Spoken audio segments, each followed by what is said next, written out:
আল্লাহ, আমাদের বাড়িতে আমি ৩ নং সিরিকল ইউনিয়ন ছাত্রদল সভাপতি মোহাম্মদ মিঠুন খান। আমি গতকাল হলো গ্যাঞ্জাম হয়েছিল। গ্যাঞ্জাম হওয়ার পরে আবু সালের নেতৃত্বে আমাদের স্বাস্থ্য ভাইয়ের বাড়িতে ওরা আক্রমণ করে।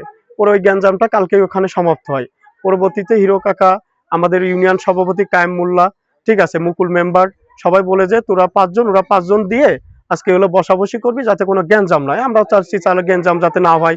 পরে হঠাৎ করে আমরা সেইভাবে ৫ জন যাব সকাল ৯টায়, সেই বন্দোবস্ত করেছি রাত্রির ভিতরে। কিন্তু সকাল আমরা সবাই ঘুমান্ত অবস্থায় রয়েছি। এর ভিতর সালের নেতৃত্বে, তুহিনের নেতৃত্বে ওদের আর হাটসিরিকলের সামথিং কিছু লোক আসছিল, আমরা দেখেছি। এই হাটসিরিকলের কিছু লোক সংখ্যক আসার পরবর্তীতে ওরা আসে, প্রশাসন তখন হাটসিরিকল অবস্থান করে। তখন এসে আমার আম্মুরে একটা কোপ দিছে সালে এখানে, ঠিক আছে, এখানে কোপ দিছে। আর আমার মায়েরে মারছে এই সাইডে, বিল্লাল নামে একটা লোক মারিয়ে আমার মারে ওইখানে ফেলাই তুলছিল, ঠিক আছে। পরবর্তীতে আমার আম্মু এখন সদর হাসপাতাল আছে মাগুরা, তারা সেলাই দিছে। আমি এখন পর্যন্ত যাইনি, আমি ওইখানে যাব, ঠিক আছে। প্রশাসনের কাছে আমি একটাই জরুরিভাবে আকুতি করি যে এর সুষ্ঠু একটা বিচার করেন।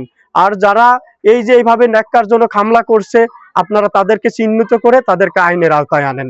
আমার এতটুকু আপনাদের কাছে বলা, সাংবাদিকের মাধ্যমে যারা অন্যায় অত্যাচার করতেছে একের পর এক, আওয়ামী লীগের আমলে যারা অত্যাচার করেছে, আমি কতদিন বাড়ি, ১ বছর মতো বাড়ি থাকতে পারি না। একসময় আওয়ামী লীগের সময়ে আমি পোস্টে থাকার পর থেকে, কিন্তু এখন আমি যদি বিএনপি করার কারণে আমি তাও যদি বাড়ি না থাকতে পারি, তাহলে আমার